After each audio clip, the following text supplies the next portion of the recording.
Pardon, Seigneur, pardon, pour notre orgueil non résistant. Connaître la Bible ne fait pas de toi un chrétien. N'est-ce pas que Judas connaissait les Écritures? Est-ce pour autant qu'il a été sauvé? Voilà la question.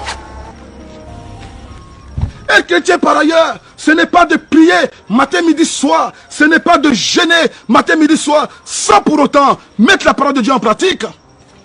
Si jeûner faisait de toi un chrétien, si prier faisait de toi un chrétien, alors les musulmans seraient chrétiens. Parce qu'ils prient combien de fois par jour? Et dans l'année, ils prennent 40 jours où ils se consacrent au jeûne. Est-ce pour autant qu'ils sont chrétiens? Est-ce pour autant qu'ils sont sauvés? Voilà la question. Et enfin une dernière question. Est-ce que être chrétien, c'est d'enregistrer plusieurs prédications dans ton portable, dans ton ordinateur? Être chrétien, c'est d'avoir les CD de tous les hommes de Dieu du monde, sans pour autant mettre un seul verset en pratique. Bien aimé, ce n'est pas le temps d'écouter, c'est le temps de mettre en pratique. Nous avons trop écouté la parole de Dieu. Le temps est venu de la mettre en pratique, car écouter la parole de Dieu n'est pas ce qui sauve. Ce qui sauve, c'est de la mettre en pratique. Alléluia. Alors j'aimerais m'arrêter là pour te dire, si tu ne connais pas le Seigneur Jésus-Christ, tu vas prier avec moi. Ce n'est pas compliqué.